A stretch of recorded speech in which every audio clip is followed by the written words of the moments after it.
Hi everyone, this is Ricky Spencer and welcome to another of our Sociology of Media and Sociology of Teaching Voices series.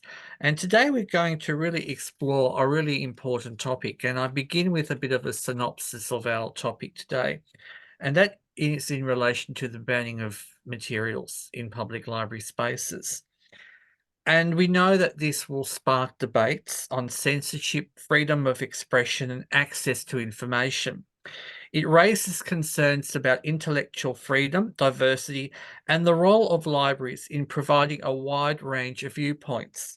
Many argue that banning books limits knowledge, stifles creativity, and undermines critical thinking. It can also perpetuate ignorance, prevent dialogue, and erase marginalized voices. Ultimately, the issue of banning books in public libraries speaks to a larger societal questions about power, control, and the value of different perspectives in shaping a vibrant and inclusive community. And today we are very fortunate to have a leading um, icon in the LGBTIQ community in Australia, but also for the general community. For Jamie Gardiner is a human rights activist, a pioneer of Australia's LGBTIQ rights movement, and a member of the Victorian LGBTIQ task force. Jamie Gardiner is a graduate at the school at the University of Melbourne and was a PhD student in applied mathematics at the University College of London. I could go on forever and ever on this incredible human being, but I will leave it up to all of you to see the amended links that we've got to Jamie's work. Jamie, thank you so much for coming onto our show and spending a little bit of time with us today. Thank you, Ricky. I'm delighted to be here. It's a very important issue. And it's a piece of absolutely atrocious and damaging nonsense that we're dealing with. But sometimes nonsense is the hardest thing to deal with because nonsense doesn't have reason. Anyway. So let's begin. Let's begin, Jamie. So let's put a bit of a, I guess, just so that the audience know your academic background. Well, what you read out is correct. I have a master's degree in science and mathematics for a long time ago, but I haven't done much with that for a long, long time. My main interest in the last 50 years, 47 or whatever it is, last 50 years or so, is human rights, and in particular, the rights of queer people. I mean, just gay rights, we used to say. And that really is just one of the many ways that we talk about human rights, the human rights of every human being. As the Universal Declaration begins, every human being is born free and equal in dignity and rights. And it goes on to say, and everyone has an obligation to treat others in that way. Now, that is, of course, the highest level of things. That highest level of thing, and people have to be corralled into behaving themselves in ways that are consistent with that. And when we have a look at the whatever it is, Cumberland Shire, whatever they are, clearly half of their council members are clearly unfit to be members of a council. It's simple. They should be suspended and required to attend one of those excellent courses that groups like -18 here in Victoria and nationally, or I don't know, 2010 in Sydney or whatever it is. There are a number of groups that can help people to overcome their prejudice and become better human beings. And clearly, at least 6 of the, I think it's 6 members of the or Cumberland or whatever it is, Shire Council in Sydney, they need that. And they need that because they have completely failed to uphold the trust, the trust that people put in when they elected them. It's as simple as that. Mm.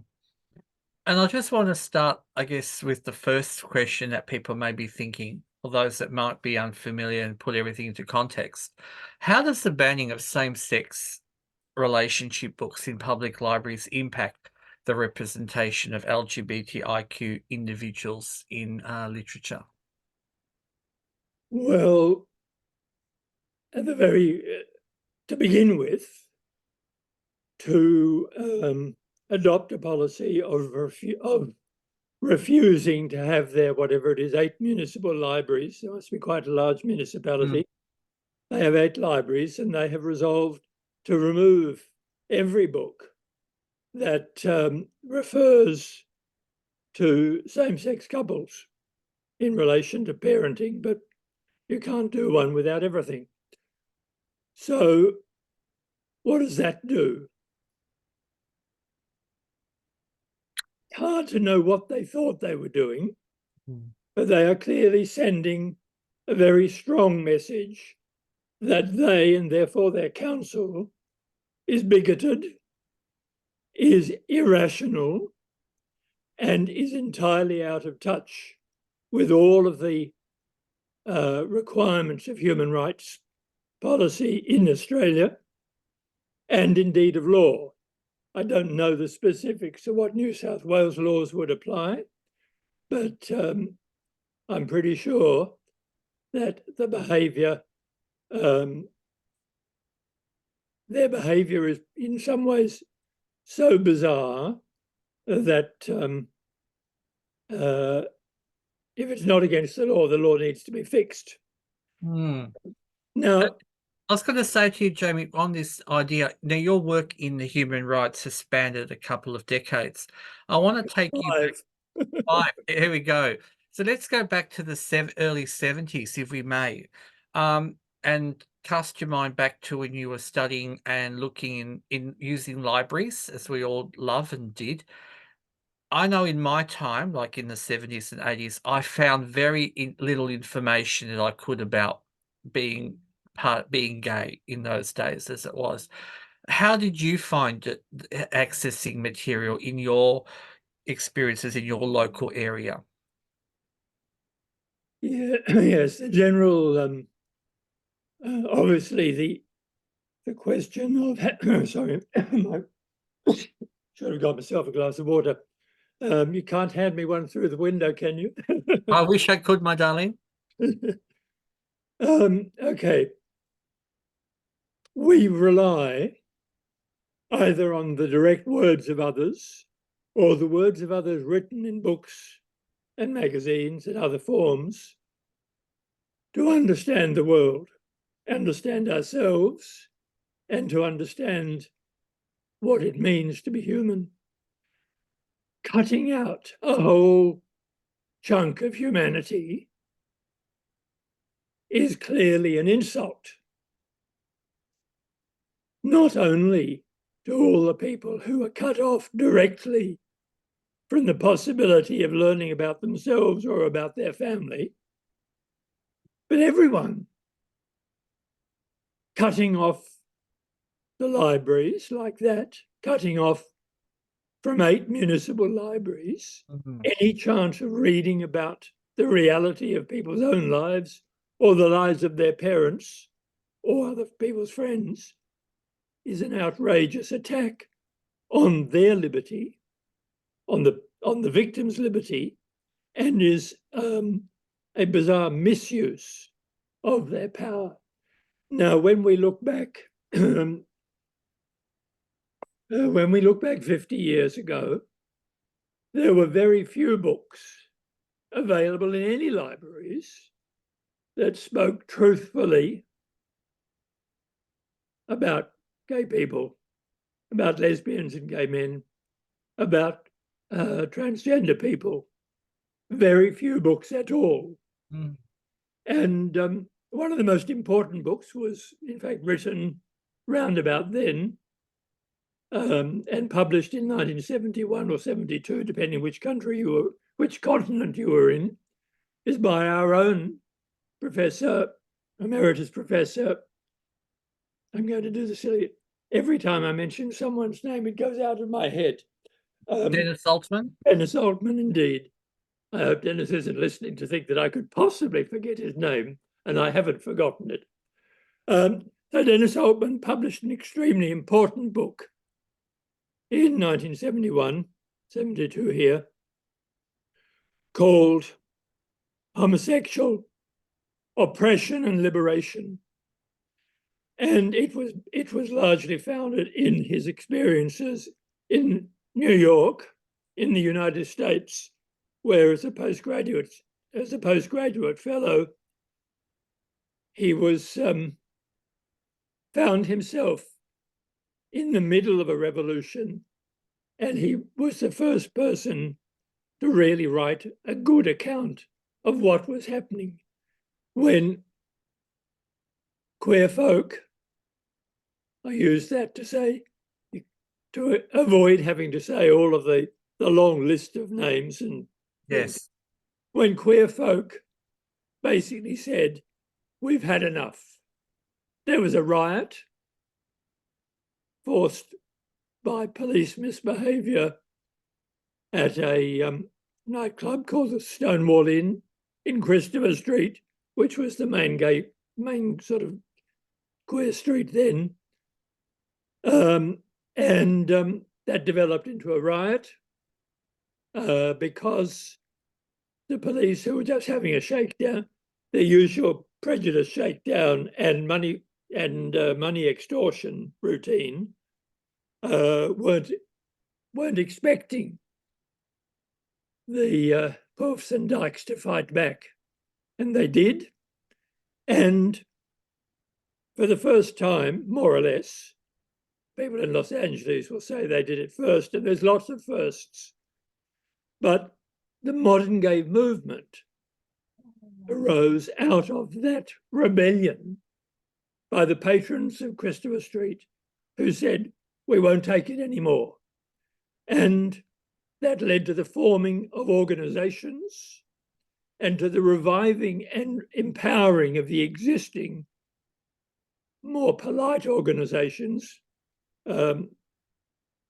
like those run out in the District of Columbia, and the beginning of the process, which we are still on, of removing prejudice and discrimination from lesbians, gay men, bisexual people, transsexual people, all of us.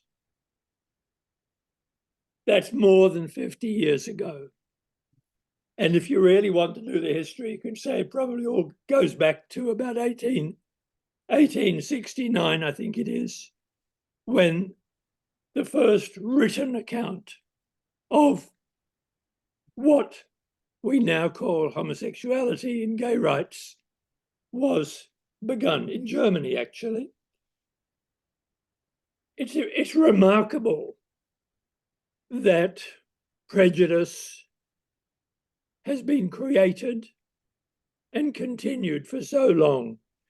Most people in Australia are perfectly comfortable and not homophobic, transphobic with their gay kids, their trans kids, their parents, their brothers and sisters, uncles and aunts. We're all there. And we have, over the 50 years, gradually had more books, coming back to the question you asked me about books, from the very small number of books that were positive and real. There were a small number, even in the late 19th century, of books which were written not in a liberated, but very much in a frightened and sad sense. But from the early 70s, with Dennis Altman's book and one or two others, he's not the only one, there are books that could talk to people, to young queer folk, to understand who they are, to know that they're not alone, to their parents who know that there's nothing wrong with their children. There are now hundreds of books like that. But every individual only has access, really, to a small number of books. None of us can have access to 1 million books at once, not even in a lifetime, probably. And for the 12 or 13 or 14-year-old gay boy or girl or gender or non-binary person, they still are likely to feel that they're the only one. And finding a book in the school library that helps them know that they're not alone can be life-saving.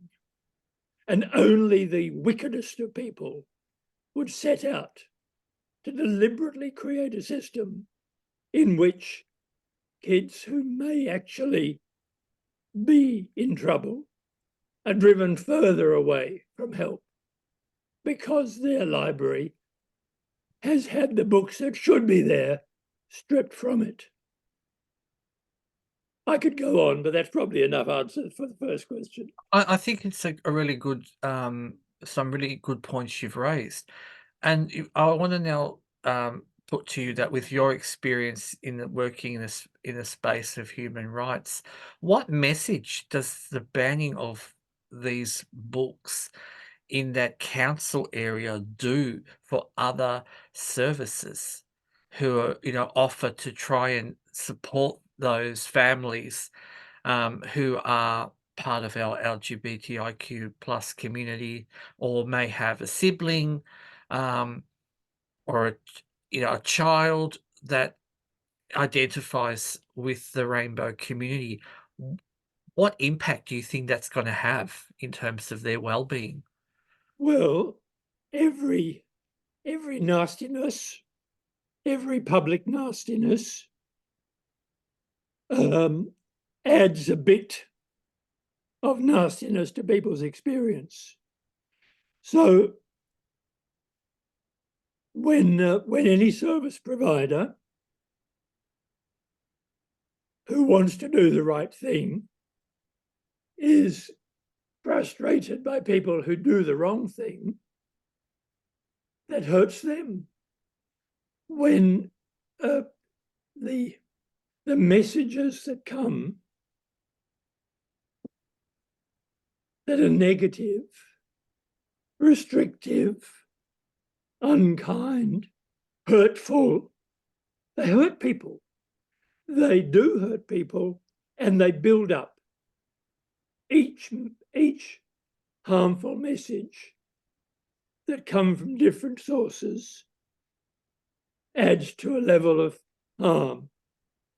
Technically, it's called minority stress. So it's very hard to think about all of the connections that go from a municipal council basically saying discrimination against gay folk, queer folk, is not only all right, it's mandatory. You've got to do it. You've got to, you can't have a welcoming environment to a portion of society. Well, that's outrageous. And for a lot of people, will have the strength to say, go jump in the lake. Get real. But not everyone has. Bad actions, bad words, harmful nonsense, like these councillors are doing, will always hurt people on the margins. Most people may be able to put them in their place, clearly there were 5 out of the 11 members of that council voted against their nonsense. And I've read in the paper that the mayor who voted against that nasty group is most distressed by the terrible message that her council is being forced to promote. So it's hard to be precise about how communications flow. There's no doubt that if there's any effect, it's probably a bad effect. The best thing we can say about it is that good people, non-discriminatory people, can use it as a warning, like teaching children to avoid snakes and spiders. You've got to prevent people from, you've got to help people see the respectful way, the fair way, the kind way that the Universal Declaration of Human Rights calls on us all to do, always. We deserve to be treated with respect, with equality, and we are obliged to treat others with respect and equality. And those who set out to damage that need to be helped to recover, to learn how to be good citizens. But clearly, people who need that are not competent to be members of a council with legislative powers, with public powers, with the ability to deploy those powers to harm others.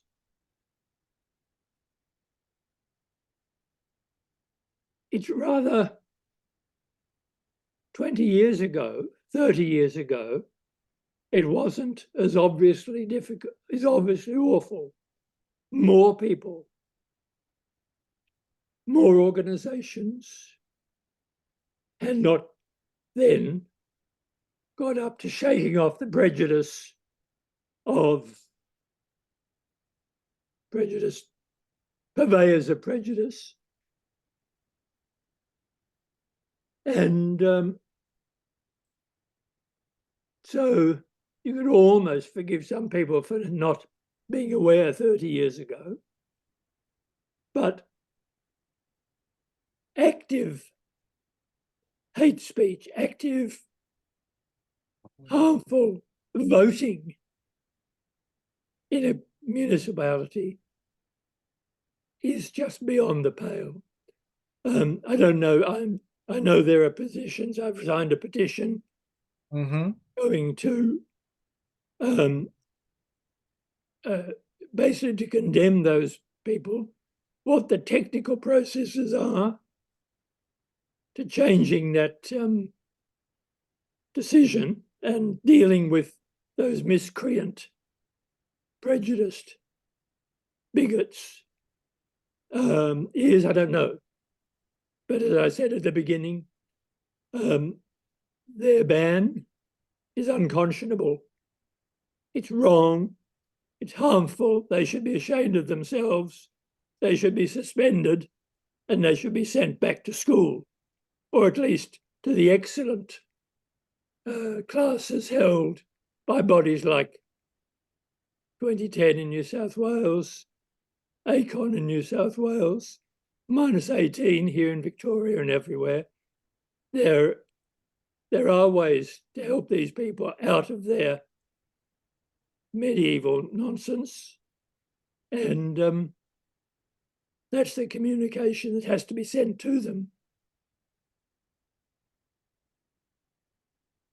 I think that's very poignant points that you have raised for all of us to consider, and how we can individually use our own power and agency to really influence the council And I guess maybe it's also a time for all of us to maybe even have a rethink or a dive into the policies of public libraries and information and who, what does freedom of information really mean? And really, this is a warning sign, I think, that we need to examine if, as you were mentioning, if people can do this in one council and to even begin to try to take away hard copy books.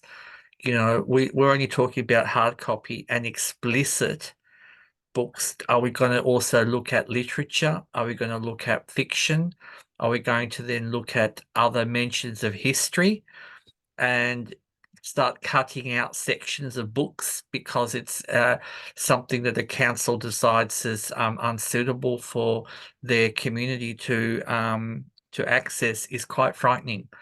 And I know the argument has been put forward that perhaps, oh, well, people can use digital resources, but the point is that the the ethos of a public library has always been to support every single community member, and the preservation of hard copy books has always been so that every single human being who can access any particular book, who may be of any socio-economic background, of all abilities, has the fundamental right to have access to information, and it's been taken away.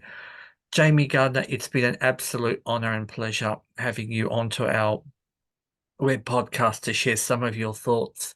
And we really do hope that people do take on board the suggestions you made about signing petitions, but also those who are privileged in academic spaces to even consider examining and writing about this topic. What does that mean when the power of one council and the embodiment of being able to take away a section of books that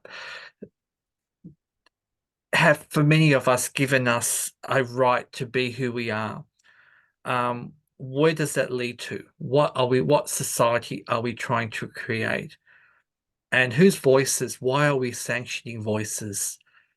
Because it only starts from this, and where does it end? And do we really want to move away from a society that's based on freedom, or do we want to now transition to a totalitarian society where only certain types of lifestyles, if you want to, that's what's being projected to us, to reframe back heteronormativity? Where will that lead us into the future? Thank you so much for your time, Jamie. And what sort of one lasting thing would you like to say to our audience? Respect others, respect others. Everyone is free and equal in dignity and rights. And, I'm sorry for the voice.